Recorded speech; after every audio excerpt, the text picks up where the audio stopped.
వచ్చే 6 నెలల్లో కాంగ్రెస్ పార్టీలో తిరుగుబాటు సంక్షోభం మరింత పెరగనుందన్నారు బీఆర్ఎస్ ఎమ్మెల్యే సంజయ్.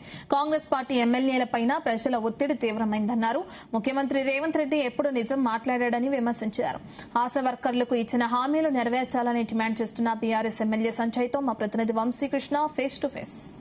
తమ డిమాండ్స్ ని పరిష్కరించాలని కోరుతూ ఆశా వర్కర్లు commissioner of health and family welfare కార్యాలయానికి రావడం జరిగింది. కాసేపట్లో ముట్టడిస్తామంటూ కూడా చెప్పడం జరిగింది. ఒకసారి మనము విజువల్స్ లో కూడా చూడొచ్చు. భారీ ఎత్తున ఆశా వర్కర్లు commissioner of health and family welfare కార్యాలయానికి పెద్ద ఎత్తున తరలి వచ్చినటువంటి సందర్భం కూడా మనకు కనిపిస్తా ఉంది. వీరికి మద్దతుగా అటు BRS party MLA Sanjay Kumar గారు కూడా హాజరైనటువంటి సందర్భం కూడా మనకు కనిపిస్తా ఉంది. భారీ ఎత్తున ఆశా వర్కర్లు హాజరయ్యారు. మరో పక్కన గేట్ వద్ద భారీగా పోలీసులను మోహరించడం జరిగింది. ఎప్పుడు వారు గనక బయటకు వస్తే అరెస్టు చేయడానికి కూడా పెద్ద ఎత్తున పోలీసులు సిద్ధమైనటువంటి సందర్భం కూడా మనకు కనిపిస్తా ఉంది. ఈ కార్యాలయం మొత్తం కూడా పోలీసులను పెద్ద ఎత్తున మోహరించడం జరిగింది. ఎప్పుడు అరెస్టు చేస్తారో తెలవనటువంటి పరిస్థితి కూడా ఏర్పడింది.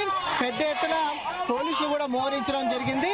ప్రధానంగా ఈ ప్రాంతం మొత్తం కూడా కొంత ఉద్రిక్త పరిస్థితులు ఏర్పడినటువంటి సందర్భం కూడా మనకు కనిపిస్తోంది. మరోపక్క వందల సంఖ్యలో పోలీసులను కూడా మోహరించినటువంటి సందర్భం కూడా మనకు కనిపిస్తా ఉంది. బీఆర్ఎస్ పార్టీ కూడా ఈ కార్యక్రమానికి సంబంధించి మద్దతు తెలిపినటువంటి సందర్భం కూడా మనకు కనిపిస్తా ఉంది. భారీ సంఖ్యలో ఏదైతే ప్రధానంగా ఉద్యోగ భద్రత కావచ్చు, కనీస వేతనం 18,000 పెంచాలనేది కూడా వారు డిమాండ్ చేసినటువంటి సందర్భం కూడా మనకు కనిపిస్తా ఉంది.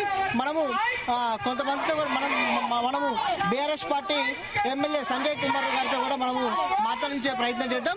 చెప్పండి, ప్రధానంగా ఆశా వర్కర్లు భారీ ఎత్తున రావడం జరిగింది. కమిషనర్ కనుక రాకపోతే మేమే ముట్టడిస్తామని కూడా అంటా ఉన్నారు. దీని గురించి మీరేమంటారు? ఇప్పటికీ 33 నెలలు అయింది. ఇప్పటికీ ఈ రాష్ట్ర ప్రభుత్వం చేసినటువంటి వాగ్దానంలో ఒకటి కూడా నెరవేర్చలేదు. ఇవాళ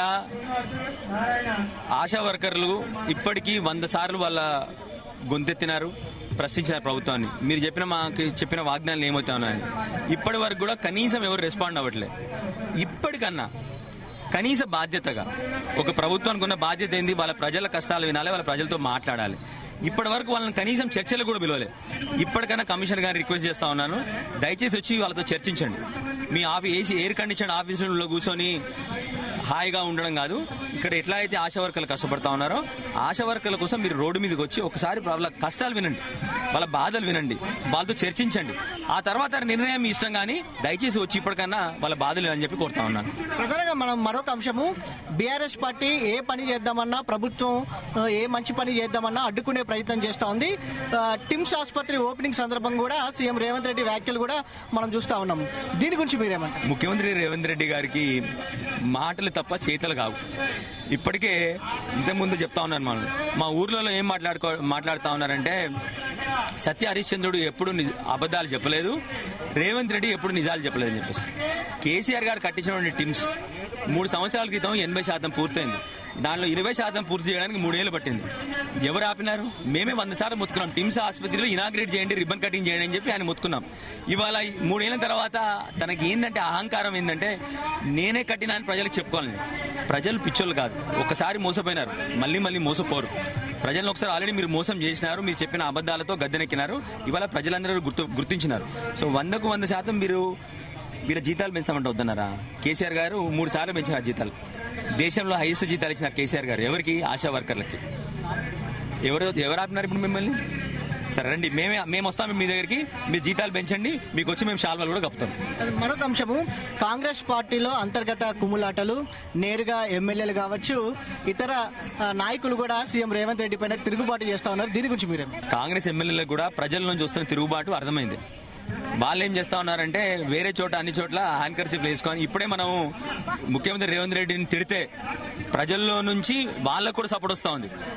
అంటే ప్రజలు అంత అలసిపోయినారు ఈ రేవంత్ రెడ్డి ప్రభుత్వంతో. సో వాళ్ళు కూడా ఏం చేస్తా ఉన్నారు, ఇప్పుడే తిరగబడదాం రేవంత్ రెడ్డి మీద, ప్రజల సపోర్ట్ కూడా మాకు వస్తుందని చెప్పేసి కొత్తగా వాళ్ళందరూ డ్రామా చేస్తా ఉన్నారు. ఈ కాంగ్రెస్ లో ఎప్పుడు ఉండే ప్రాబ్లము ఇదే. కాంగ్రెస్ అంటేనే స్కామ్ గ్రెస్. ఒకరికొకరికి స్కామ్లో భాగం రాకపోతే కొట్లాడుకోవడం వాళ్ళకు పెట్టిన విద్య, అది అందరికి తెలుసు. గత 3 సంవత్సరాల్లో వాళ్ళు చేస్తున్న స్కాములకి కొద్దిగా పొంతన లేకపోతే ఇద్దరిలో ఏమైనా డిస్టర్బెన్స్ వస్తే వాళ్ళు చేస్తున్న పని ఇది. సో 100% కాంగ్రెస్ అంటేనే స్కామ్ గ్రెస్. రేవంత్ రెడ్డి గారికి వాళ్ళ మంత్రులకు అందుకే పంపకాల్లో డిస్టర్బెన్స్ వచ్చింది, పంపకాల ప్రాబ్లం వచ్చింది. కాబట్టి ఇప్పుడు వాళ్ళందరూ గొడవపడతా ఉన్నారు. ఇంకా 2 ఏళ్లలో మీరు చూస్తారు కదా, ఇంకొక వచ్చే 6 నెలల్లో చూడండి ఇందరు మంది తిరగబడతారు, చూస్తారు మీరు. ఇంకా థ్యాంక్ యూ. ఇది మొత్తం మీద కాంగ్రెస్ పార్టీలో తిరుగుబాటు మొదలైంది అనేది కూడా చెప్తా ఉన్నారు. ప్రజల నుంచి ఒత్తిడి పెరిగింది కాబట్టే అటు సీఎం రేవంత్ రెడ్డి పైన వ్యతిరేకత పెరిగింది అనేది కూడా చెప్తా ఉన్నారు. దాంతో పాటుగా మరో 6 నెలల్లో కాంగ్రెస్ పార్టీలో మరింత తిరుగుబాటు మొదలవుతుంది అనేది కూడా వారు చెప్తా ఉన్నారు. దాంతో పాటుగా ఆశా వర్కర్లకు ఇచ్చిన హామీ మేరకు జీతాలు పెంచాలంటూ కూడా డిమాండ్ చేస్తా ఉన్నారు. వీడియో జర్నలిస్ట్ సాగర్తో వంశీ.